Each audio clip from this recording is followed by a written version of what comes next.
ton podcast, quand tu parles de prendre une pause, quand tu parles de prendre le temps, ça m'a vraiment touché. Ça a vraiment touché une corde très sensible en moi. Parce que pour moi, c'est ça, en fait. Le temps et l'amour, c'est les deux thèmes de ma vie les plus importants. Bonjour à toutes et à tous, je suis Alexandre Mars et vous écoutez Pause, le podcast où l'on prend le temps. Le temps de s'arrêter, le temps d'écouter, le temps d'explorer, le temps de rire. Merci de votre fidélité et d'être de plus en plus nombreux à nous rejoindre. Merci également pour vos retours et vos messages. Si ce podcast a du succès, c'est grâce à vous. Vous qui m'écoutez en voiture, dans les transports en commun, en faisant du sport ou encore avant de dormir. Afin que le plus grand nombre puisse également découvrir les histoires inspirantes de mes invités et leurs incroyables trajectoires de vie, j'ai besoin de vous. Relayez le podcast sur vos réseaux sociaux et partagez-le avec vos proches, votre famille, vos amis et vos collaborateurs. Vous le savez, chaque épisode de ce podcast est l'occasion de marquer un temps d'arrêt pour aller à la rencontre de mes invités. Ces femmes et ces hommes sont artistes, chefs d'entreprise, écrivains, entrepreneurs, sportifs ou activistes.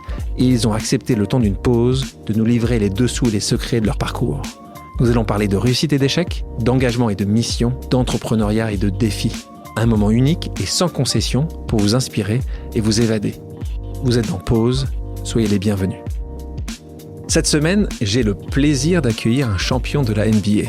Passé par les Lakers, les Heat, les Warriors ou encore les Knicks, il fait partie des joueurs français de NBA les plus titrés. À travers ses 10 saisons, il a joué aux côtés de légendes du basket, Kobe Bryant, LeBron James, Stephen Curry et Tony Parker.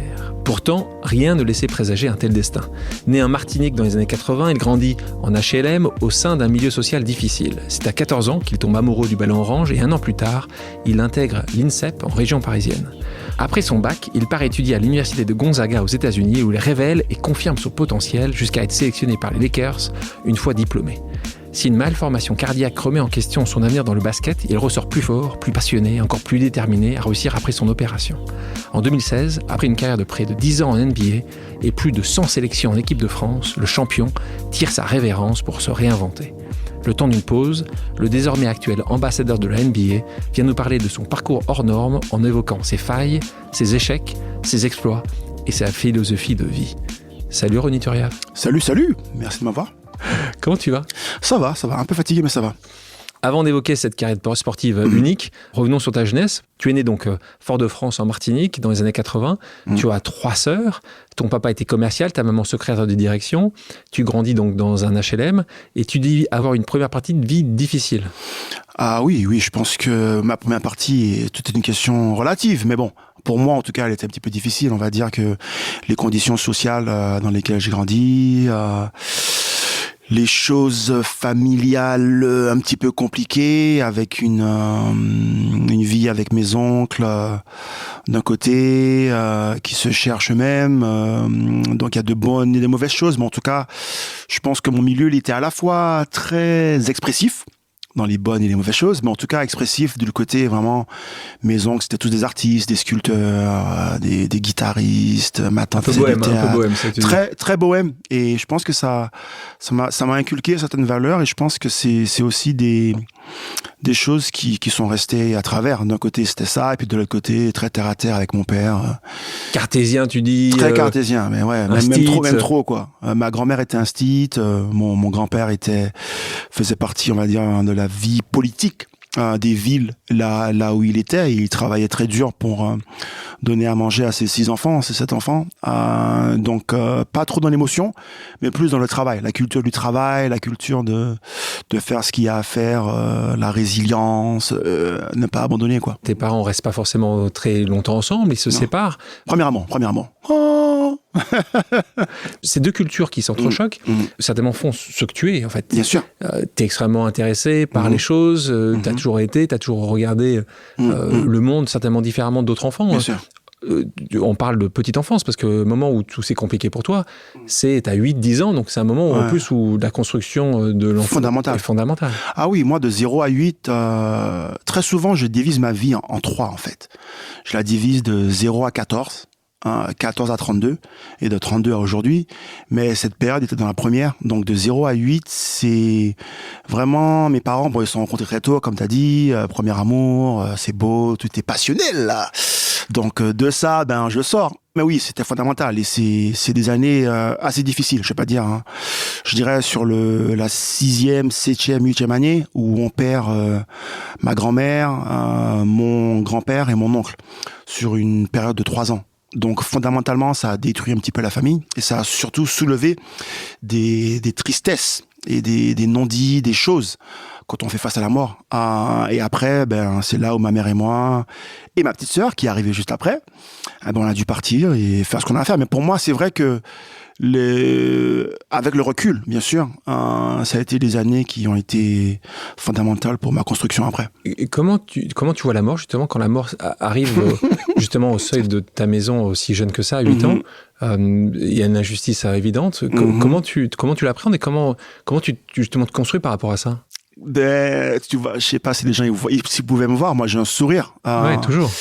Et en fait, la mort, c'est ce qui me pousse à faire certains choix que d'autres ne comprennent pas forcément.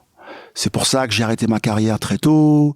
C'est pour ça que j'ai arrêté l'équipe de France tôt. C'est pour ça que pour moi, c'est un peu le revers de la médaille de vivre sa vie à fond, quoi. Sans regret. Parce que tu crois pas qu'il y a une vie après la vie, toi? Je sais pas. Des fois, j'y crois, des fois, j'y crois pas. T'as essayé d'y croire beaucoup, peut-être, plus jeune? Je me dis, j'ai essayé d'y croire, mais c'est plus dans le sens, s'il y en a pas, au moins j'aurais vécu. Au moins j'aurais vécu. Tu vois, et donc je sais pas comment le traduire autrement que de dire vivre à fond et puis on va voir ce qui se passe. Et après, quand on fait marche avant, on voit ce qui s'est passé dans ma vie. Et la mort a été là, mais bon, on doit y faire face. Ça me faisait peut-être peur à un moment donné, mais aujourd'hui, c'est ce qui me donne en fait c'est ce qui donne la saveur. Même pas, c'est ce qui donne la saveur d'apprécier chaque moment, quoi, tu vois. Et voilà, là, je suis bien, on est à Paris, on est tranquille, on est posé, tu vois. Alors, préparer l'émission, les gens te connaissent et connaissent le basketteur que tu es, mais en fait, c'était pas du tout l'objectif que tu avais. Tu parlais de 0-14 ans, jusqu'à 14 ans, tu voulais être joueur de foot. Ah oui, je voulais être footballeur. Et surtout, précisément, je voulais être gardien de foot. Je voulais être le nouveau Bernard Lama. Parce qu'il y a un truc qui est important à se remettre dans le contexte. 83, 90, on n'a pas trop la télé, on voit pas trop les matchs de foot, mais on entend les histoires du sport. Et très souvent, les Antilles ont été un très grand vivier pour Marius Trésor, Lilian Thuram, Thierry Henry, Nicolas Anelka, et j'en passe, de joueurs qui ont marqué notre culture. Et donc, il y a un pouvoir de représentation phénoménal pour nous. Et donc moi, j'ai grandi dans une famille qui était très artistique, très bohème, donc la culture du reggae, la culture de la Jamaïque, qui est une île qui est proche de nous, et la culture du rouge et vert et de tout ça. En fait, je regarde à la télé, quand je pouvais, je vois quelqu'un qui me ressemble, qui est gardien, qui est cool. Pas martiniquais. Pas martiniquais, mais couleur de peau qui me ressemble. Donc en fait, on se dit, et en fait, ce pouvoir de représentation, pour moi, il est très important, parce que tu te dis, si lui, il peut le faire, moi, je peux le faire aussi. Et donc, plein de fois, je me mettais avec toute ma grande taille et tout ça, dans la salle à manger de maman, de mamie, et à essayer d'imiter ce qu'il faisait, quoi. Donc, ouais, c'est jusqu'à 14 ans, je voulais être Bernard Lama, c'est vrai. Et si Bernard Lama avait été blanc? Peut-être pas que je me serais reconnu en lui, en fait. Et ce n'est pas du tout une question de différence, c'est peut-être que ça n'aurait pas touché l'enfant qui est en moi, en fait. Et pour moi, toute ma vie a été basée sur l'importance de quelqu'un, un pionnier qui a été avant moi, qui a fait les choses, qui m'a permis d'y croire. Et je sais pas, je sais pas. Alors, ce qui se passe sur les terrains à ce moment-là, comme tu es déjà grand, ce qui se passe, c'est quand tu es sur le terrain de foot, les parents des autres joueurs disent, c'est pas normal, il a pas 14 ans, il a pas 13 ans, il a plus âgé que ça, il devrait pas. Et donc ça t'a certainement un petit peu dégoûté, mais surtout, t'as le docteur qui te dise, il a pas terminé sa croissance. Ouais, mais ça m'a plus dégoûté, ça m'a attristé, c'était très dur à vivre. En fait, c'est un petit peu, Tu mesurais combien à 12 ans, 13 ans? Je me rappelle même plus, mais si je dois avoir des photos où tu me vois sur l'équipe, tu sais, les photos que t'as le 11 de départ, et je fais au moins 3-4 têtes de plus que tout le monde. Et donc, en fait, et jusqu'à aujourd'hui, des fois, je me retrouve dans des situations, dans des environnements où je me dis, mais en fait, je suis différent des autres et c'est bizarre en fait. En fait, tu te questionnes. C'est moi qui suis différent, c'est l'environnement mais de là est venue justement une sorte d'appréciation pour tout environnement qui apprécie l'être humain que je suis en fait. Et j'ai pas besoin de changer. Et c'est pour ça que pour moi, les HLM, ça a été et le basket, ça a été une sorte de havre de paix. Ça veut dire qui tu es, grand, gringalet, tout mince. Nous on s'en fout en fait, on kiffe juste qui tu es. Et ça c'était vachement pour moi à cet âge-là qui en a souffert beaucoup d'être différent des autres. Ça a été une sorte de relâchement quoi. Donc là tu parles du basket et là tu te retrouves à 15 ans tout jeune, hein. T'as grandi, t'as pas voyagé, t'as grandi et tout d'un coup tu te retrouves à voyager à l'INSEP. Donc l'INSEP, pour ceux qui nous écoutent, les auditrices et les auditeurs, tu peux nous expliquer ce qu'est l'INSEP? L'INSEP, c'est l'Institut National du Sport et de l'Éducation Physique qui regroupe un petit peu la majorité des sports olympiques qui se trouve dans le 12e arrondissement, Château de Vincennes. Et je me retrouve là au bout de 6-8 mois de basket. Mais il y a un petit truc que je veux dire avant, c'est que j'ai eu la chance de voyager quand j'avais peut-être 10 ans. J'avais fait une sorte de colonie de vacances. Et je pense que c'est important de le dire pour comprendre un petit peu le voyage par lequel on passe. C'est que j'avais voyagé et ce sentiment de... T'es voyagé où? En France? À Saint-Étienne, ouais. Saint-Étienne. Ouais, j'étais parti en colonie de vacances à Saint-Étienne et j'avais pris l'avion et je me rappelle toujours. Je me suis dit, waouh, assez cool de prendre l'avion. Et faut se remettre dans le contexte qu'à 10 ans, je venais juste d'emménager. J'étais presque dans les HLM et je regardais à travers la fenêtre de la chambre de ma mère et je voyais les avions décoller tout le temps en fait. Donc pour moi, le fait de partir en voyage, c'était quelque chose d'impossible à l'époque. Et le fait d'avoir ressenti ça quand j'ai ressenti ça à 11 ans, c'était magique. Donc c'est pour ça que quand j'arrive à 15 ans à Paris, pour moi c'est ok. Je suis parti, je découvre le monde et on voit autre chose que son île. C'était dur à faire, mais bon, on l'a fait. Et tu te souviens de quoi d'ailleurs? Tu te souviens, toi, t'arrives à Paris, donc tu vas me dire que tu étais arrivé déjà avec 5 ans avant à Saint-Étienne, tu arrives à l'INSEP. C'est quoi ton... Alors évidemment, tu as souvent parlé de ce sujet où tu t'es fait des potes à vie avec deux grandes stars du basket qui sont Boris Dio et Tony Parker. Bien sûr. Mais comment ça se passe à ce moment-là quand tu es loin de la famille?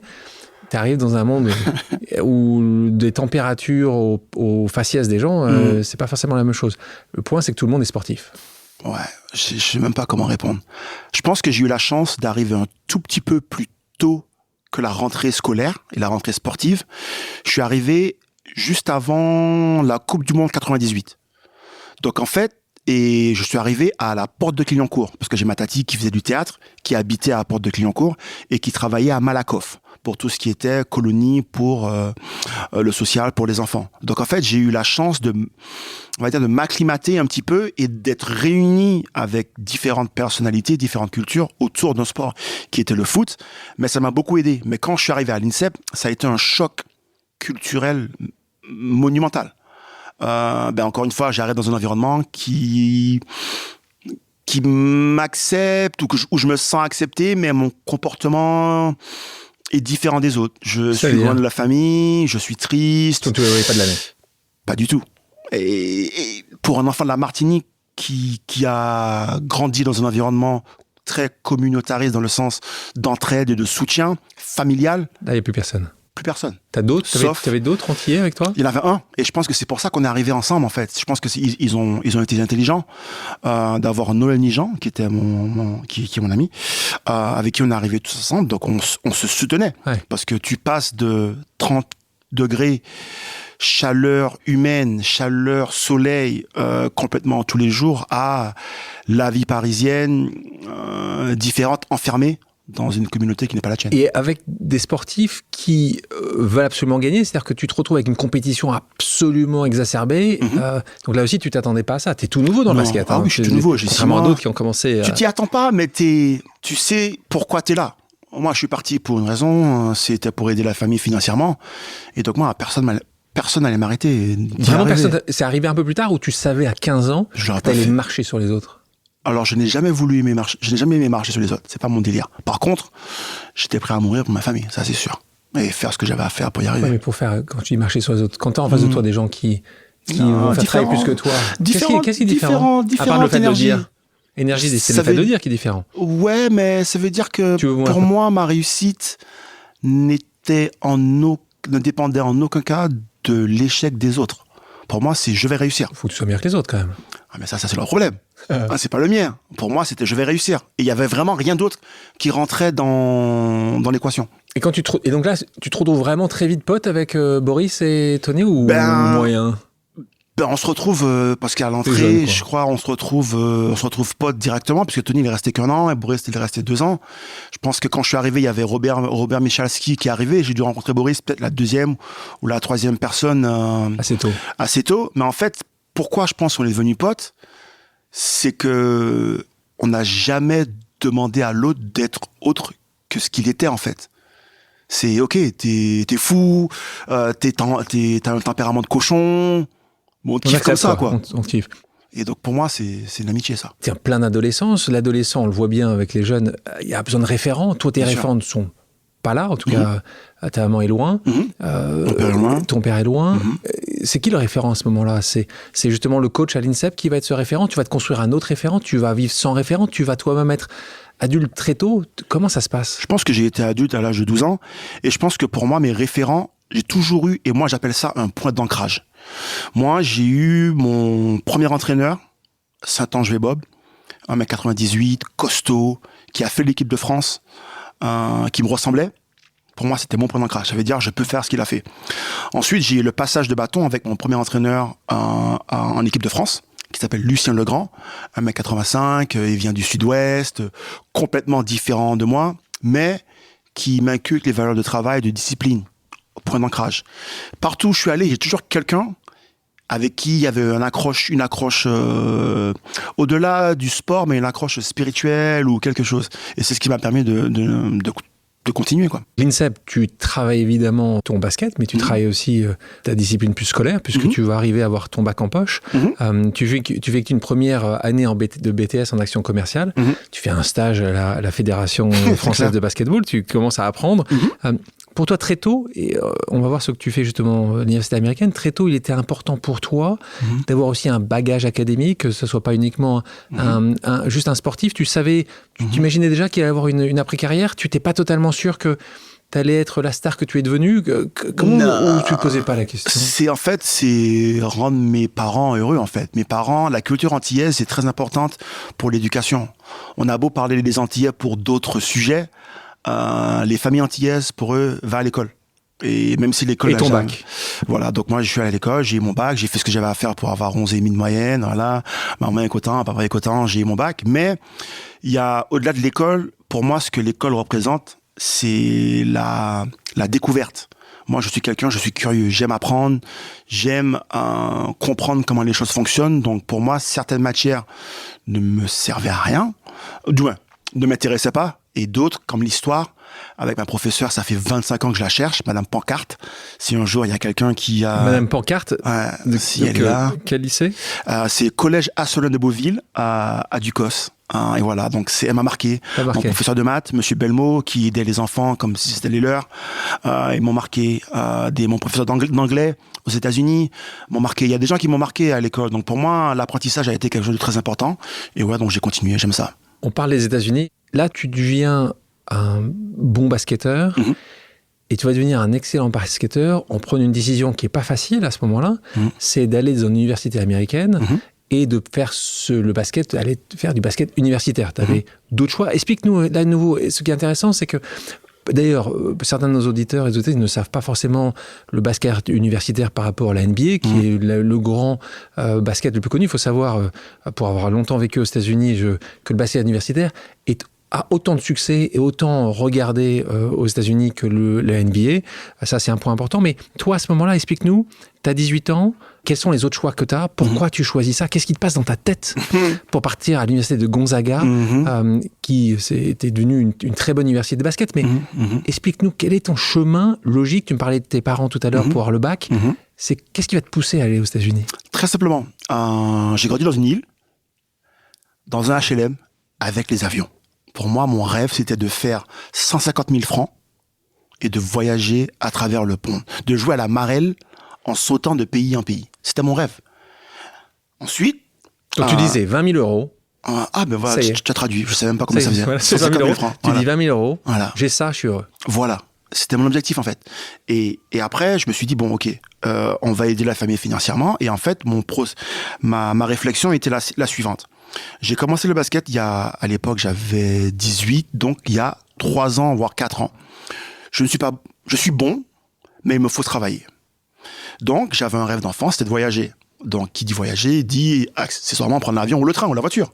Mais je me suis dit, pourquoi pas? Et donc, en fait, je me suis dit que j'aurais aimé poursuivre mon cursus scolaire et continuer le basket. Et la meilleure solution pour moi, selon mes désirs et mes rêves, était de poursuivre ma carrière aux États-Unis. Et j'ai rencontré quelqu'un en Croatie, lors d'un tournoi de basket, qui m'a vu jouer, qui m'a vu mettre le panier de la gagne, qui m'a vu casser un panier, et qui s'est dit, ce gamin-là, c'est pas le plus fort de l'équipe, mais il a quelque chose qui le différencie des autres. Et cette personne qui avait 28 ans à l'époque, qui était le dernier assistant de l'université de Gonzaga, a décidé de prendre une chance sur un petit gamin de la Martinique, comme moi, j'ai décidé de prendre une chance sur lui, alors que j'avais d'autres opportunités pour pouvoir aller poursuivre mon cursus aux États-Unis. Donc là, tu commences à avoir des gens qui venaient te voir en disant Ronnie, on aimerait bien que tu viennes. Là, il faut voir un Gonzaga, on est dans l'état de Washington. Ouais. Si on veut faire le plus loin possible de la France, ça y est, t'y es. C'est éloigné. Et donc là, tu avais possibilité de rester en Europe quand même? J'avais 2-3 offres de pouvoir rester en Europe, mais je vais dire quelque chose que les gens ne vont pas aimer. Mais quand j'ai dit que je voulais partir aux États-Unis, à l'époque, les gens n'ont pas trop apprécié que je dise ça. Ce qui est bien différent aujourd'hui. Exact. Tu parlais de ton prof d'anglais tout à l'heure. Ouais. T'arrives là-bas, ton anglais n'est pas exceptionnel, loin de là. Nul. Et aujourd'hui, tu parles parfaitement. Qu'est-ce qui se passe à ce moment-là? Ta barrière de la langue, elle te fait pas peur du tout? Elle t'inquiète? T'arrives là-bas? Ma langue me fait peur. Quand t'arrives à 18 ans là-bas, comment les premières discussions je comprends pas. Les gens ils me demandent comment ça va, je réponds bleu, je réponds je sais pas. À côté à chaque fois. Mais complètement à côté. Mais je me plante complètement. Mais tu te relèves et puis tu continues quoi. Les 3 premiers mois complètement exécrable. La pire tempête de neige des derniers 50 ans, j'ai envie de repartir, de me dire qu'est-ce que je fais là quoi. Ma mère arrive en urgence, elle reste avec moi 1 mois et demi, 2 mois, et elle m'apporte cette chaleur humaine qu'elle m'a apportée tout au long de ma carrière, où elle est restée 3 mois avec moi chaque année. Et ouais, donc je me dis qu'est-ce que je fais là. Et pareil, c'est un choc culturel, comme à l'INSEP quand je suis arrivé. Complètement différent, la culture, les codes sociaux, culturels, je suis complètement perdu, mais j'ai la chance de tomber sur quelqu'un qui me dit on va s'occuper de toi, et c'est mon assistant coach, c'est lui qui m'a dit venir ici. Qui s'appelle Tommy Lloyd, et qui aujourd'hui, qui est le head coach de l'université d'Arizona. Donc, excuse-moi, top niveau, quoi. Parle du basket universitaire, justement. Ouais. Explique un petit peu rapidement. Le basket universitaire, c'est juste magique. C'est l'équivalent un peu de l'UNSS, un petit peu ici, quoi, où c'est le sport en université, mais c'est vraiment, pour moi, une expérience humaine qui était dans la continuité de l'INSEP. Ça veut dire une communauté, ça veut dire une équipe. Tu vas à l'école le matin, en général, de 7h à 11h30 midi. Et une fois que tu as fini à midi, tu vas manger. Et entraînement, en général, de 3h à 6-7h. Donc voilà un peu une journée. Donc tu termines, il faut bien le faire comprendre. Tu as la capacité d'être diplômé, ce qui est assez rare. Bien sûr. C'est-à-dire que tu vas être un excellent sportif, parce qu'on parle de basket, mais c'est le cas dans beaucoup de sports. Et en plus de ça, l'université va t'accueillir. Alors peut-être que tu avais certainement des notes moins bonnes que d'autres, mais tu vas apporter quelque chose. Pas toi, pas évidemment. Toi, tu avais des notes meilleures que les autres. Mais en fait, ce qui est assez intéressant dans le modèle américain, c'est qu'on pense, on imagine, et c'est une imagination qui est réelle, que évidemment, si tu as dû travailler pour être un champion de basket beaucoup plus d'heures que quelqu'un d'autre, on peut imaginer que certaines notes seront un peu moins bonnes que d'autres qui ont fait que travailler. Et qu'ils arrivent à balancer ça, et qu'à la fin de quelques années, tu te retrouves avec un diplôme, plus d'avoir représenté, parce que là, c'est très américain, tu représentes l'université. Donc ça fait des soirées, il nous aide vraiment, en fait. C'est vraiment, on travaille beaucoup, donc le basket, mais ils mettent aussi en place des choses comme des tuteurs pour nous permettre de rattraper le retard qu'on a pu avoir. La mort peut arriver à n'importe quel moment, donc profitons pendant qu'on est là. C'est important d'accomplir de belles choses. Disons aux gens qu'on les aime pas aussi, il faut leur dire des fois, avec la manière, avec de l'amour, mais vraiment profitons. Kevin Mayer, ça dit quelque chose? Non, je crois pas. Donc tu vois qui c'est, évidemment. Bien sûr. Notre pote Kevin, décathlonien, qui était dans ce podcast il n'y a pas très longtemps, et qui nous parlait, alors tu sais qui est fan absolu de basket, ça tu le sais, et qui nous parlait d'une chose intéressante. Il disait que le sport en France, toi qui as vécu en France aux États-Unis, n'est pas assez valorisé. En gros, globalement, un jeune a une mauvaise note en mathématiques, Kevin nous dit, les parents sont pas contents. Il y a une mauvaise note en sport, c'est moins important. Comment tu le vois ça, justement ? Ce que Kevin dit est une part de la vérité. J'irais un tout petit peu plus loin. Je dirais que le sport n'est pas assez exploité. Je pense que le sport est vraiment un véhicule de valeurs fondamentales humaines qui sont vraiment très très importants. Le dépassement de soi, la culture du partage, la culture de stratégie, de mettre en place des choses pour pouvoir arriver à ses objectifs. Et c'est sûr que aux États-Unis, ils ont cette culture, et c'est culturel, de mettre en place et de cultiver l'excellence. Ça veut dire que l'excellence dans tout ce que tu veux entreprendre est mise en valeur et acceptée et appréciée. Tu as envie d'être bon en maths ou en physique, chimie, cool. On va exploiter le fait que tu veux être bon. Et je pense que c'est ça vraiment la seule différence. Et je pense que je ne suis pas en train de dire que le modèle américain est mieux que le modèle français. C'est pas du tout ce que je dis. C'est que je dis que dans certains, il y a du bon et du mauvais dans tout. Mais dans le sport, en tout cas, aux États-Unis, c'est vraiment mis en valeur.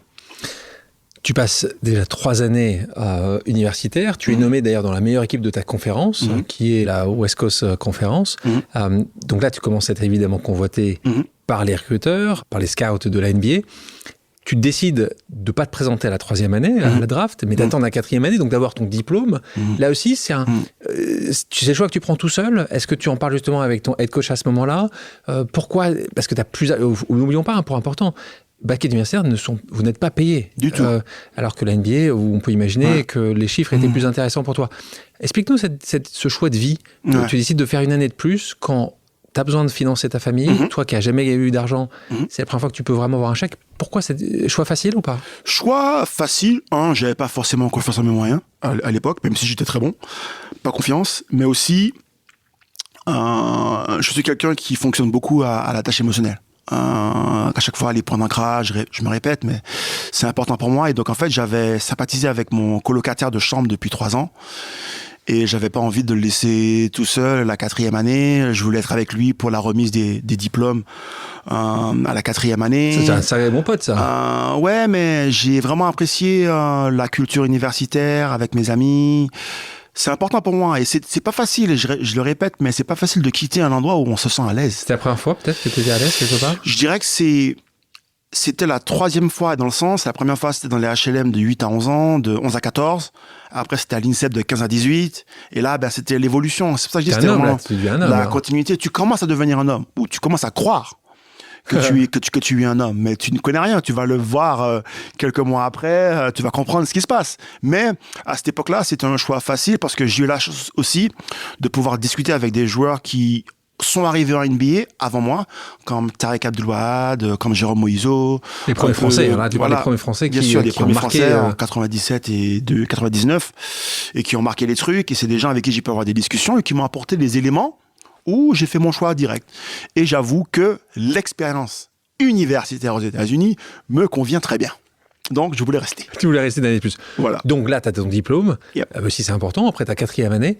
Et là, c'est la grande draft. Enfin, la grande draft pour toi, parce qu'on est drafté qu'une fois. Ouais. Raconte-nous un peu ça se passe. Déjà, le modèle des drafts pour les auditeurs, comment ça se passe à ce moment-là ? Raconte-nous un peu. C'est exactement comme dans le monde du business, la draft. C'est les chasseurs de tête. Ouais, c'est ça. Ils arrivent, on passe en interview comme tout le monde, on vient, on répond à des questions. Ah oui, c'est assis où ils te voient jouer un petit peu ? Ils t'ont vu déjà jouer 1000 fois avant. Ils m'ont vu jouer 1000 fois, mais il y a un processus d'interview. Et c'est ça, parfois, que les gens... Et c'est pour ça que je parle du sport qui est vraiment un véhicule de valeur humaine, comme dans le business et comme dans tout. Donc, on a à la fois le test physique, le test basketballistique et l'interview. Et donc, voilà, on passe... Le type de personne que tu vas être, de coéquipier. Tout ça. Et non, c'est vachement intéressant de passer par toutes ces étapes, de se dire, OK, c'est une franchise NBA, c'est une entreprise, et ils veulent avoir les meilleures personnes et les meilleurs basketteurs aussi. Et donc tu le sais, avant que ça soit annoncé, tu le sais déjà ? Tu sais qu'il y a potentiel à à cultiver. T'espères. Voilà, tu te poses, si on te dit de venir nous voir, c'est qu'ils sont intéressés. Et là, t'en avais quelqu'un qui t'avait... J'ai fait 17 interviews sur... 17 interviews. Ouais, et comment... Alors, qui gagne? Enfin, c'est juste... C'est un tour, hein, parce que donc, chacun doit prendre son tour. Mm-hmm. Et là, il y a plusieurs tours. Il y en a 5, 6 tours. Il y en a deux. Et c'est que 2 tours. C'est 30 joueurs dans chaque tour. Donc, toutes les équipes, elles ont un choix. Et donc, il y en a 60 en tout. Et chaque équipe choisit son joueur. Qui dit 60 joueurs choisis, tu as 30 contrats garantis et 30 contrats non garantis. Et qui dit ça, dit 30 joueurs NBA qui sortent de la NBA chaque année. Et donc, il y a un turnover sur à peu près 400 joueurs NBA ou 400 employés. Il y a à peu près 10% chaque année qui sort et qui rentre. Donc, ceux qui sont bons en maths, comme Ronnie, comme vous avez compris au démarrage que Tony est resté 10 années, plus de 10 années en NBA, vous avez mis comme il y a 10% qui changent chaque année. Ronnie n'aurait jamais dû rester 10 années parce que globalement, c'est très rare. C'est pas faux. Les joueurs qui restent aussi longtemps. Là, tu es drafté en second tour. Ça t'a ennuyé d'être pas en premier draft parce que tu n'as pas un contrat garanti. Pas du tout. Donc, tu dois prouver encore. Et là, le bon côté, toutes les marques sont certainement très belles. La marque, parce que j'appelle ça une marque, c'est les Lakers qui te choisit. Heureux, très heureux, comment réagit la famille? Comment tu réagis? Aucune idée de comment ils ont réagi. Parce que moi, mais non, mais en fait, tu t'en rends pas compte, en fait. T'es dans ton monde. T'es dedans. Bulle. Et en fait, tu te dis que c'est pas garanti et il faut que tu partes au charbon. Ouais. Ça veut dire que le lendemain, j'ai pris l'avion pour aller à Los Angeles. Pour jouer. Pour aller m'entraîner. Ouais. Et pour aller leur prouver qu'ils ont fait le bon choix. Et est-ce qu'ils veulent me choisir? Donc, la période d'excitation est dure. Allez, 7 secondes, 8 secondes, 10 secondes. Donc là, il y a un contrat financier quand même qui va avec? Pas encore. Il faut aller. Si tu viens, tu me prouves. Voilà. T'es meilleur que les autres. Et après, je te le donne. Et peut-être, je te le donne. C'est arrivé 2 mois après, quoi. Qu'est-ce qui se passe à ce moment-là? Tu as une visite médicale obligatoire. Ouais. Ils avaient vu tout. Ils avaient vu que tu étais un très bon joueur, que tu étais brillant, intelligent, que tu allais travailler bien avec les équipes. Mais c'est à ce moment-là où ils doivent voir, viens voir, on va quand même regarder. Et là, ils checkent tout. Et là, ils trouvent une malformation. Exact. Et donc, en fait, j'ai fait un match. Et ils me disent, OK, c'est bon, tu nous as convaincus, on te signe, on fait la visite, et comme ça, on te signe ton contrat, tu joues plus du tout de l'été, on veut pas que tu te blesses, tu restes tranquille. Donc, je fais ça, donc tout se passe bien. J'arrive, paf, on fait la visite médicale, ils m'annoncent ça. Comment ils t'annoncent ça? L'américaine très directe, où ils essaient de mettre un peu d'effort ou... Mais non, le gars, il est arrivé dans une salle comme là, on s'est assis, il m'a dit, écoute, mec. Non, là, on est bien, attends, tu me rassures. On est très bien, mais je te dis, mais quand je dis que c'est pareil, c'est pratiquement pareil, là, les mêmes couleurs et tout, et il me dit, t'as 2 choix. Cash. Mais moi, c'est ça que j'aime en fait. Tu arrêtes ta carrière, tu prends des médicaments pour le reste de ta vie, tu prends ton assurance que tu peux prendre. Ou l'assurance, c'est-dire que tu pouvais être la NBA pouvait te ouais, j'avais pris une assurance vie, chose qui est très importante à avoir. Et choix B, tu te fais opérer, mais on ne sait pas si ça va marcher. J'ai dit OK, let's go. T'as dit OK dans la seconde? Ah oui, tu vas direct. De nouveau, t'en as pas parlé à un référent? Non, let's go. Let's go. Demain matin, je suis sur le billard. Une semaine après, je me faisais opérer. Donc, je suis parti direct. Après, je suis allé à Stanford University. J'ai rencontré un des meilleurs chirurgiens cardiaques aux États-Unis. Parce que je sais pas si c'est au monde. La bonne nouvelle, c'est que comme les Lakers voulaient te garder, ils t'ont mis dans les mains des meilleurs spécialistes. Bien sûr. Dr. Craig Miller. J'arrive, je le vois. En plus, je pourrais parler des heures, mais je vais faire vite. Le mec, 1m85, un cowboy. Il a son chapeau. Et Stenson, il avait son chapeau de cowboy. Malade. Et je le vois dans son bureau, il me dit, tu sais quoi, moi, pendant l'été, j'en ai marre. Je dis, ah bon? Il me dit, ouais, des fois je pars, je vais à la montagne, je me mets à la montagne, personne ne sait où je suis, et je prends des photos des loups et tout ça. Je dis, toi, je te regarde, je te kiffe, mec. T'es différent, j'aime ça. Et donc voilà. Et donc il m'a opéré, et puis voilà. Après, on a fait ce qu'il y avait à faire derrière. Alors, c'est respect quand même pour les Lakers qui vont financer cette opération, alors qu'ils savent pas si tu vas pouvoir rejouer quand même derrière. Ils ont quand même une confiance forte et d'ailleurs après tu vas rester 3 ans avec eux. Ouais. Qu'est-ce que tu retiens de cette période de vie où tout bascule dans la seconde? Tu comprends maintenant ce que je dis par rapport à la mort. La mort peut arriver à n'importe quel moment. Donc, profitons pendant qu'on est là. C'est important d'accomplir de belles choses. Disons aux gens qu'on les aime pas aussi, il faut leur dire des fois. Avec la manière, avec de l'amour. Mais vraiment, profitons. Moi, c'est ce qui se passe à ce moment pour moi. Tu vois, tu te dis merde. Ouais, il faut que j'apprécie la vie encore plus, quoi. J'ai bien compris, le carpe diem est présent avec toi au quotidien. Les Lakers, donc, tu rappelles, tu signes le contrat, tu joues très rapidement avec eux en premier match. Tu t'en souviens de ton premier match? 14, je crois que c'était le 7 février contre les Houston Rockets. J'ai joué 57 secondes. J'ai fait 0 sur 1. Au moins, t'as tiré. Ouais, j'ai tiré direct. Moi, j'ai touché là-bas, j'ai balancé. Alors, ça touchait quand même le panneau. Ouais, je crois. Mais c'était super rapide. C'était extase totale. Dingue. Extase. Dingue. Extase. Et ouais, non, mais extase, je te dis. En fait, même, tu sais, le match en lui-même, c'était. Ouais, ça va. Mais c'est l'après-match, en fait. C'est les joueurs par rapport à... Dans les vestiaires. Dans les vestiaires. Où tu vois que le travail d'équipe, tu vois comment c'est important d'avoir un environnement autour de toi qui t'apprécie, qui veut que tu réussisses. Tu vois que tout le monde me saute dessus, qui me balance pas de la farine, du talc dessus, qui me balance du Gatorade. Et les gars, ils sont tellement heureux. Ils me disent, bienvenue, mec, ça y est. T'es un joueur officiel, t'es un joueur NBA. Et ça, par contre, c'est un des plus beaux moments pour moi de ma carrière. Premier match titulaire? Pas du tout. Premier match titulaire, je sais pas du tout c'était quand. Mais premier match joué, c'était le 7 novembre, ça c'est sûr. On est avec les Lakers. Yes, sir. Kobe Bryant. Pour avoir vu une vidéo de Kobe Bryant parlant de toi, il y avait quelque chose qui s'était créé. Vous n'avez pas joué 25 ans ensemble, pourtant 3 ans, mais vous étiez proches. Ouais, c'est dur. Disparu en 2020, ce que de nouveau les gens qui aiment le basket le savent, parce que c'est un des meilleurs joueurs. Ce que je peux te dire, c'est vraiment quelqu'un qui compte beaucoup pour moi. Parce que juste en étant lui-même, je pense qu'il m'a impacté et qu'il a impacté le monde. Je pense que sa legacy, je sais pas comment on dit ça en français, excusez-moi. L'héritage. Son héritage vivra à travers le temps. Et oui, non, magique, on a passé du temps ensemble, magique. Et au-delà du basket, encore une fois, juste magique. Et un truc qui t'a... Toi, tout jeune, hein, il était jeune aussi d'ailleurs, brillant et jeune, il y a un truc qui t'a marqué quand t'as vu déjà ce Cador, de la manière où il travaillait, de la manière où il travaillait plus que les autres, de la manière dont il acceptait. Est-ce qu'il y a un truc qui t'a marqué, toi, de nouveau tout jeune, qui arrive dans la NBA? Moi, ce qui m'a marqué avec Kobe, c'est... Parce que je peux en parler pendant des heures, mais je dirais que c'est sa capacité à rester concentré et à mettre les choses en place pour arriver à un objectif. Et de ne pas sortir du chantier battu. De rester complètement concentré et faire tout ce qu'il a à faire. Chaque action va vers un objectif. Je trouve ça fascinant. Je te propose maintenant une pause amicale. Le principe est simple. J'ai demandé à quelqu'un qui te connaît de te poser une question surprise. Ah, merde. On écoute. Salut Alexandre, salut Ronnie. J'espère que vous allez bien. Écoute, moi j'aurais 10 milliards de questions à poser sur le basket, surtout à toi, parce que je pense que tu aurais beaucoup de choses à me dire là-dessus, vu ta carrière. Mais si je devais en choisir une, ce serait vraiment de te demander, ce que je demande à peu près à tous les sportifs qui m'inspirent en fait, c'est plus on approfondit dans un sport, plus on accède au haut niveau dans un sport, plus des problématiques se créent et hors du terrain.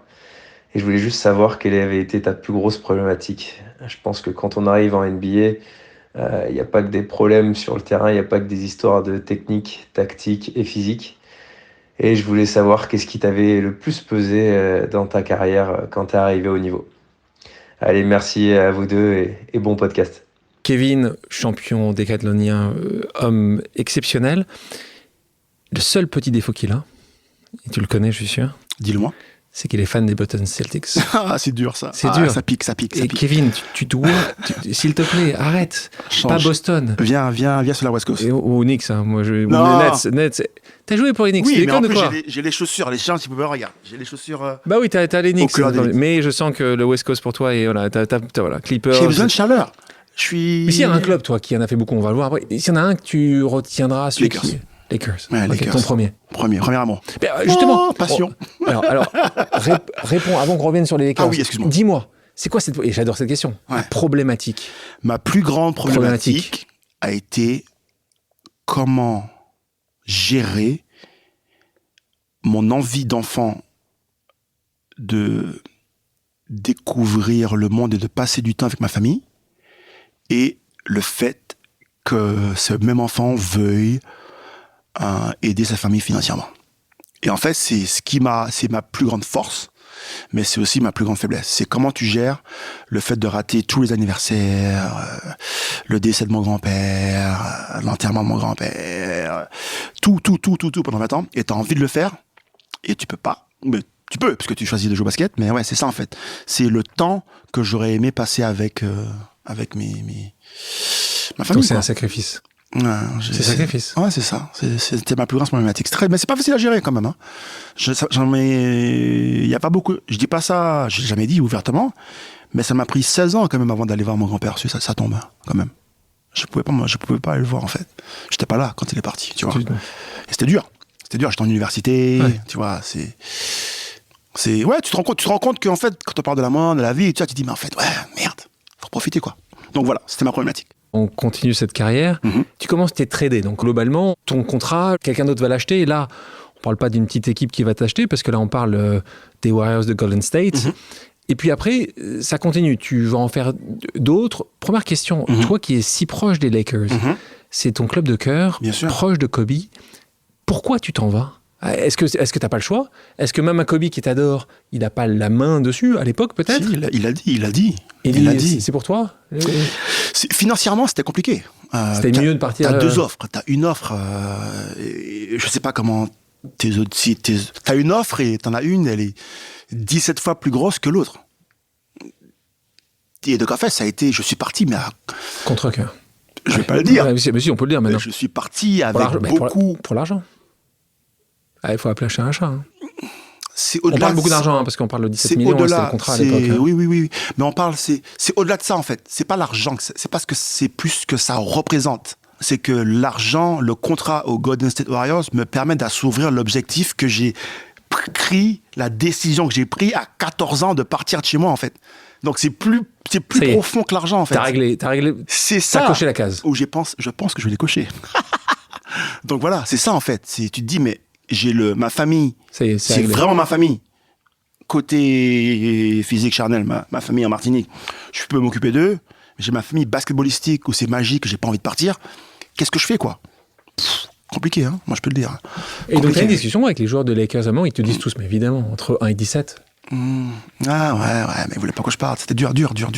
Ah, dur, très dur. Donc, tu arrives là-bas, et ça, c'est un monde que tu connais assez bien, parce que 10 ans en NBA, 6 ou 7 équipes. C'est ça. Donc, régulièrement, tu as un nouveau club qui va t'acheter, enfin, c'est un peu ça, hein, qui va acheter ton contrat, qui va échanger toi plus 2 autres contre 2 autres. Enfin, c'est ça. Comment tu le vis là-dessus ? Tu le vis assez bien ? Tu tombes parfois dans des équipes pour lesquelles tu n'as pas envie de jouer ? Tu n'as pas ton mot à dire, tu as rarement ton mot à dire. Ton contrat, finalement, c'est un contrat qui est de club à club, en fait. Bien sûr. Tu as ton mot à dire quand tu es agent libre. Oui. Et donc, j'ai été agent libre 3-4 fois. Donc, j'ai eu quand même mon mot à dire sur 10 ans, peut-être 4-5 fois. Et sinon, pas de mots à dire. Mais en fait, je veux juste faire une petite pause là pour montrer que le parallélisme entre ce que j'ai vécu de 22 à 32 avec ce que j'ai vécu quand j'étais jeune, en fait. Comme on a fait une petite avance rapide dessus, depuis mon jeune âge, je n'ai fait que bouger. Et donc pour moi, être en mouvement est quelque chose qui est ma normalité, en fait. Et donc c'était à la fois compliqué parce qu'il faut gérer les déplacements, les meubles, les trucs, mon chien, machin, nanana. Mais c'est aussi quelque chose qui est pour moi normal. D'être dans un endroit différent, une culture différente, c'est un petit peu ce qui s'est passé auparavant, quoi. Donc pour toi, changer de club tous les ans ou 2 ans, en fait, c'est une normalité. Ouais. Il n'y a pas très longtemps de ça, un autre basketteur français est devenu le sportif le mieux payé au monde. On parle de Rudy Gobert avec un contrat de 200 millions sur 5 ans. Toi, ces montants n'étaient pas à ce niveau-là, mais comment tu as vécu cette nouveauté ? Le fait d'avoir les moyens, le fait d'avoir la capacité d'acheter ce que tu veux, de pouvoir payer aux gens que t'aimes et de leur offrir ce que tu veux. Comment tu l'as vécu, ça ? Ça a été facile au départ ? T'as fait n'importe quoi au début ? T'as offert des choses parce que t'étais heureux de le faire ou t'as été quand même assez... T'as fait attention ? Comment tu passes d'un stade à un autre ? J'ai toujours fait attention, mais ce qui se passe en fait, c'est que, en tout cas ce qui s'est passé pour moi, je ne sais pas ce qui se passe pour Rudy. Je suis très content pour Rudy parce qu'au-delà de l'argent que Rudy a gagné, va gagner, c'est quelqu'un qui travaille énormément, c'est quelqu'un qui fait les sacrifices nécessaires, c'est quelqu'un qui se met dans des situations pour s'aider à avoir du succès. Donc derrière ce qu'il gagne, il y a beaucoup de choses qu'il a mis en place derrière. Et ça, j'espère que il pourra avoir la chance de t'en parler, pourquoi pas, et d'expliquer un petit peu ce qu'il a mis en place, parce que c'est vraiment cool ce qu'il a fait. Mais en tout cas, moi, ça m'a mis... Meilleur défenseur de la Ligue. 3 fois d'affilée. Exceptionnel joueur. Donc voilà, remettre dans le contexte. Après, pour moi, tu es la même personne, mais tu as l'impression que le regard des gens a changé envers toi. Encore une fois.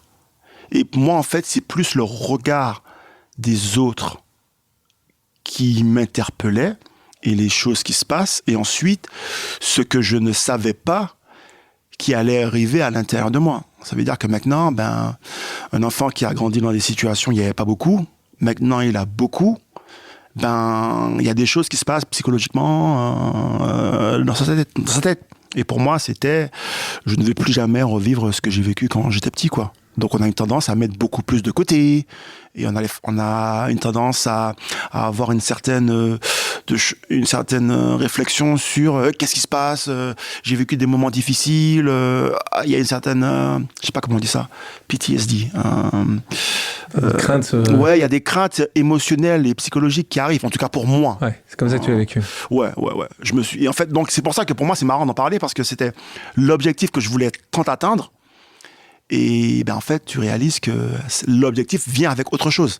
Et c'est pour ça que je fais ce que je fais aujourd'hui. C'est pour ça que j'aime discuter des bons et des mauvais côtés des choses, pour justement être en transmission.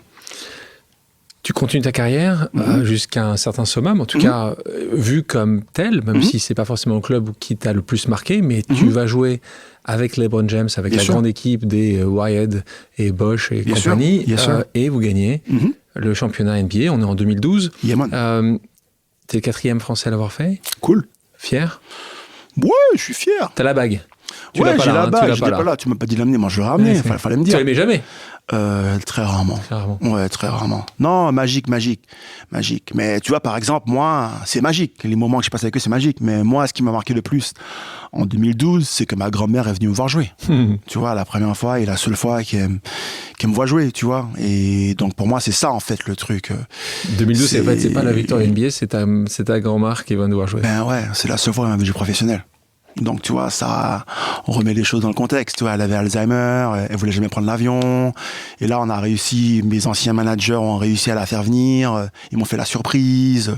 Et donc là, j'en avais les larmes de voir ma grand-mère dans les tribunes avec un bandeau, en mode aller. Et puis elle avait des moments où elle se rappelait, elle se dit, je suis aux États-Unis. Elle vit un truc de ouf. Donc pour moi, l'aventure humaine fait partie des objectifs que l'on peut atteindre, qui sont stratosphériques sur, on va dire, dans un contexte de basket, quoi.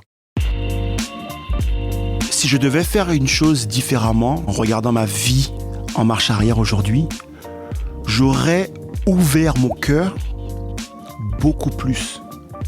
Parce que moi, en étant introverti, je me suis toujours senti incompris. Et vu que je me sentais incompris, j'avais la peur du rejet des autres. Et j'ai toujours préféré ne rien dire que de donner l'opportunité à quelqu'un de me rejeter. Parlons un petit peu de l'équipe de France. Bien sûr. Équipe de France où tu as été sélectionné 100 fois. Est-ce qu'il y a eu des rendez-vous manqués quand même pour toi? Tu considères qu'il y en a eu un certain nombre? Bien sûr. On en a parlé de toi aux Jeux Olympiques. Tu l'as fait une fois.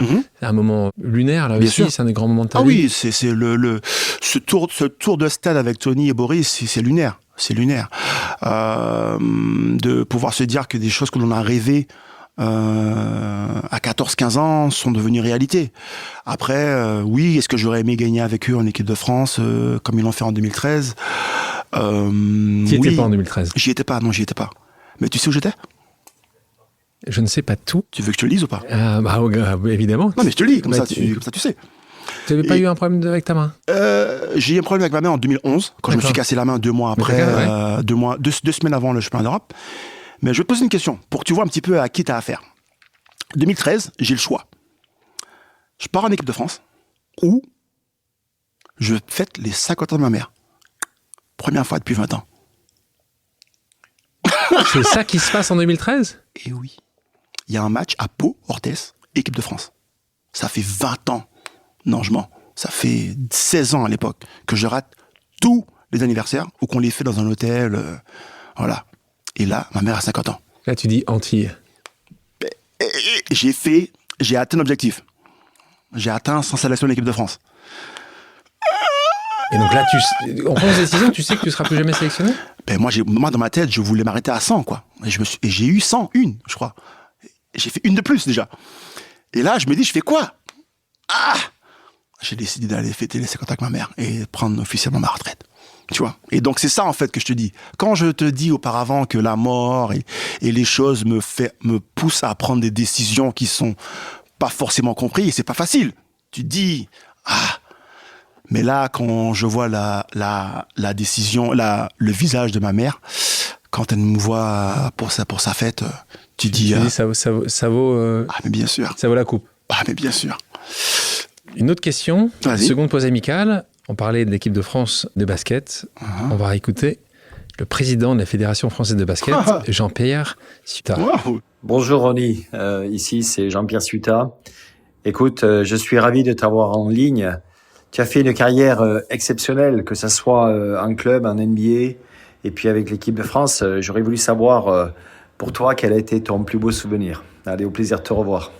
Je dirais, le plus beau souvenir, si je devais en choisir un aujourd'hui, ce serait en l'an 2000, quand, avec l'équipe de France moins de 18 ans,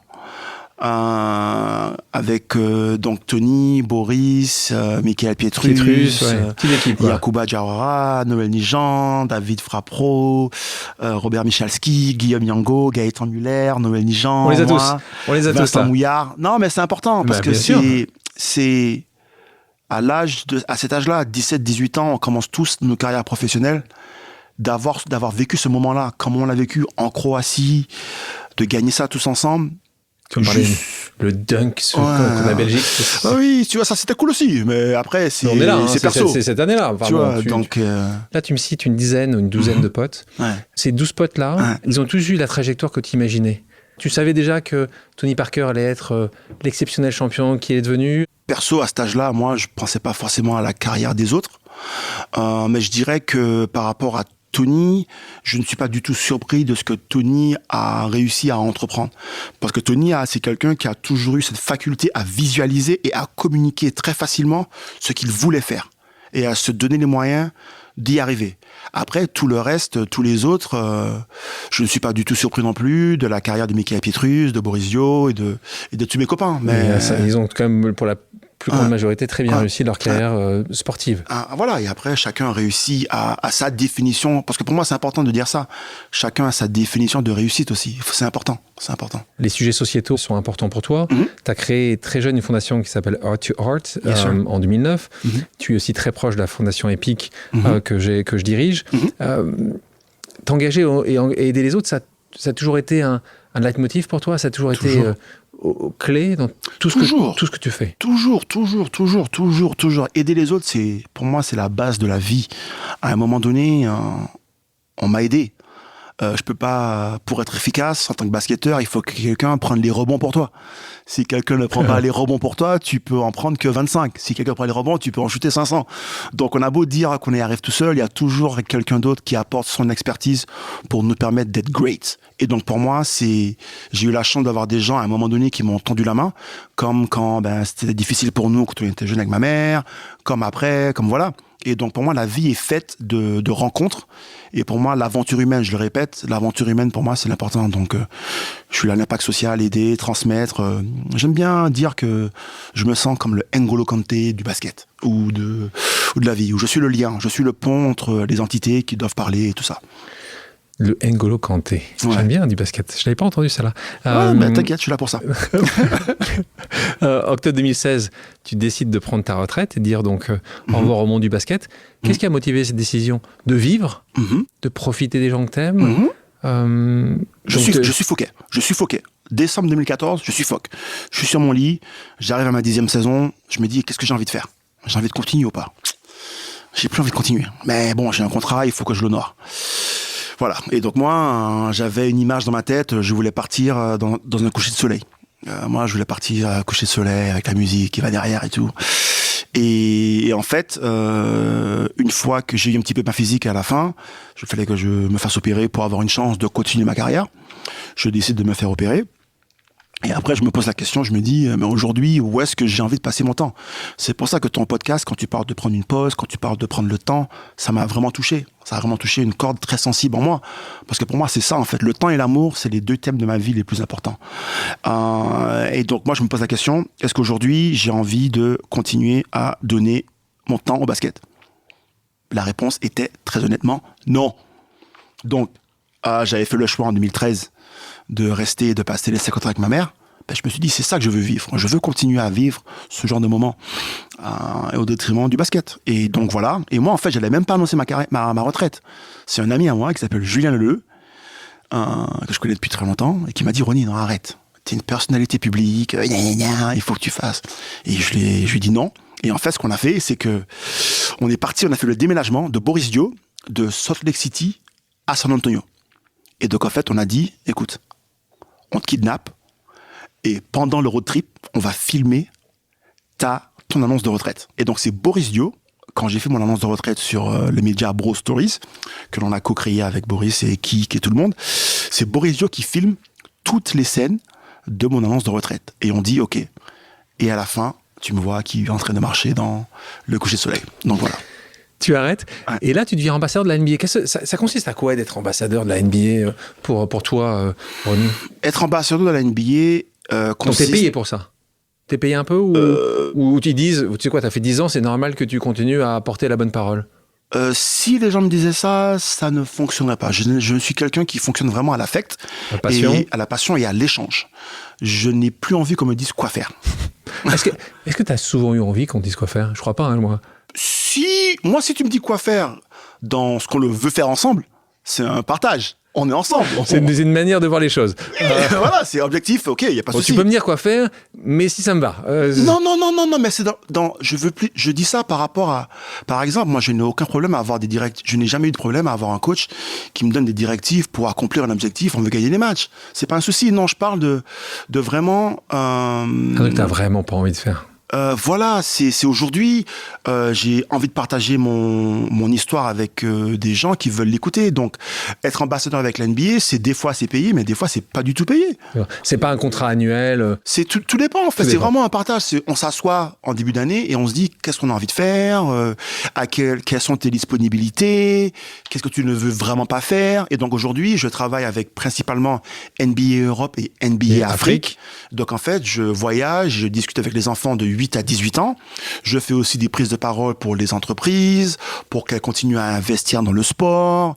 Je vais discuter avec des enfants, des jeunes lycéens dans les universités au Maroc, en Côte d'Ivoire et tout ça. Donc c'est vraiment un échange. On parlait des Jeux Olympiques. Tu sais que je suis administrateur et ambassadeur de Paris 2024. Magique. Ça aurait été un rêve absolu de faire les Jeux à Paris, ou pas plus que ça, ou Londres, ça t'allait très bien. J'aurais aimé avoir fait les Jeux Olympiques à Paris en 2012. Quand il y avait la bataille entre Londres et Paris et que Londres a été choisi. Mais dans 2024, non, je serais trop vieux. Coach, pourquoi pas? Tu t'es jamais posé la question d'être coach? Si, je me la suis posé. J'ai eu des opportunités, mais encore une fois, passer 7 heures de ma journée dans une salle, non, pas pour moi aujourd'hui. En tout cas, pas aujourd'hui. Pas aujourd'hui. Ouais. Reconversion des athlètes, oui. Tu as un très bon exemple de quelqu'un qui a pensé à ça, qui a eu des diplômes, qui fait attention. Les chiffres sont étonnants. On estime, c'est les chiffres que j'ai trouvés, 78% des sportifs professionnels aux États-Unis sont ruinés 3 ans après leur retraite, et pourtant avec des montants gagnés considérables. Toi, tu en as vu justement certaines personnes avec qui tu passais du temps qui n'ont plus rien quelques années après? J'en ai pas vu. Perso, j'en ai pas vu. C'est pour ça que... Quand je dis 78%, alors tu les as pas vus? Honnêtement, moi j'ai joué 10 ans NBA, j'en ai pas vu. Et je pense que j'ai eu peut-être cette chance de tomber dans des équipes avec une certaine... et qui étaient constituées avec des joueurs qui jouaient la gagne et qui avaient un petit peu plus vieux et qui avaient déjà eu cette expérience de faire des bons choix et des mauvais choix. Mais je peux comprendre. Après, faut aussi voir qu'il y a les salaires sont importants, mais 50% des salaires vont aux impôts. Faut pas oublier ça. 10% vont entre 4% va à l'agent, 15% va au manager. Donc, sur $1, tu te retrouves avec 35 cents, quoi. Sur €1, tu te retrouves avec 35 centimes, quoi. Mais bon, tout ça pour dire. Bref, moi, en tout cas, peut-être que le fait d'avoir grandi là où j'ai grandi m'a fait mettre de l'argent de côté et aussi, de m'être entouré où, cette personnalité que j'ai, de vouloir vivre au moment présent, je me suis dit, je vais peut-être me saigner un petit peu aujourd'hui pour que, quand j'arrête, que j'ai quelque chose de côté, quoi. Je suis un peu un écureuil. Donc, tu as mis un peu de côté, tu as commencé à investir, tu as mis un peu d'être dans l'immobilier ou autre, tu as fait attention. Ouais. Et justement, aujourd'hui, quand il n'y a plus justement ce salaire annuel ou mensuel qui tombe, tu te retrouves à vivre justement de tout ce que tu as mis de côté. Qu'est-ce que tu fais? Tu t'investis un peu, tu cherches des investissements? Je vis au jour le jour, entre guillemets, mais c'est vrai que je suis toujours à l'affût d'investissements. Mais après, j'ai investi dans l'immobilier, donc j'ai mes rentabilités, mes loyers qui tombent d'un côté. J'ai mes investissements dans les placements financiers que j'ai faits qui tombent aujourd'hui. Et aujourd'hui, je peux aussi faire des opportunités avec des prises de parole et ou être apporteur d'affaires dans différentes choses. Mais je pense que j'ai une approche vraiment où j'ai envie d'apprendre, j'ai envie de comprendre comment certains mondes fonctionnent. Et on revient à l'enfant qui est en moi, qui a envie de comprendre ce qui se passe autour de lui. Justement, tu déclarais que tu pouvais te regarder dans la glace aujourd'hui parce que tu avais accompli tous tes objectifs. C'est vraiment ça? Est-ce qu'il y en a un qui te reste? C'est une très bonne question. Je pense que si j'avais un objectif que je n'ai pas encore accompli, c'est de trouver la paix ultime dans mon cœur, l'équilibre. Voilà, c'est ça. Le reste, sportivement parlant, j'ai joué 10 ans NBA, j'ai fait 100 sélections de l'équipe de France. J'ai fait ce que j'avais à faire. On parle pas d'enfants, on parle pas de femmes. Non, on parle pas. Je pense que du fait de ce que j'ai vécu en tant qu'enfant, ça m'a donné un petit peu une vision de la vie amoureuse un petit peu différente sur laquelle je continue à travailler aujourd'hui et je n'ai jamais rêvé être papa, mais je pense que je suis très bon avec les enfants. Je t'imagine très bien, papa. Mais après, il faut que ce soit fait dans les bonnes conditions. Si je le fais, je le ferai dans les meilleures conditions, ça c'est sûr. Merci d'ailleurs de m'imaginer en tant que papa. Ouais, moi je vois très bien, pour te connaître, je te verrais très bien. Est-ce qu'avec le recul, tu ferais quelque chose de différent? Ou est-ce que tu ferais quelque chose différemment de ce que tu as fait? Très bonne question, ça. Ah là là. Très bonne question. Et à ce moment, tu dis, j'aurais dû prendre on revient aux Lakers, c'est quoi? T'aurais fait l'année de plus aux Lakers? Non. Non. Ah oui, oui, voilà. Je sais ce que j'aurais fait différemment. Si je devais faire une chose différemment, en regardant ma vie en marche arrière aujourd'hui, j'aurais ouvert mon cœur beaucoup plus. Parce que moi, en étant introverti, je me suis toujours senti incompris. Et vu que je me sentais incompris, j'avais la peur du rejet des autres. Et j'ai toujours préféré ne rien dire que de donner l'opportunité à quelqu'un de me rejeter. Et donc, ce que j'ai fait, c'est que très souvent, je n'ai pas dit ce que je ressentais, ou la vérité, on va dire ma vérité, qu'elle soit bonne ou mauvaise. Et je pense que ce que j'aurais fait, c'est j'aurais ouvert mon cœur. J'aurais dit les choses aux Lakers avant de partir, parce que j'ai eu des discussions avec eux. Et je me pose toujours la question, si j'avais dit vraiment la vérité, est-ce qu'ils m'auraient laissé partir? Si je leur avais dit non les gars, j'ai pas envie de partir. Vas-y, arrête, dans un truc. Vraiment. Ou si j'avais dit à mon amoureuse d'université, ou à mon père, à mon grand-père, à tout ça.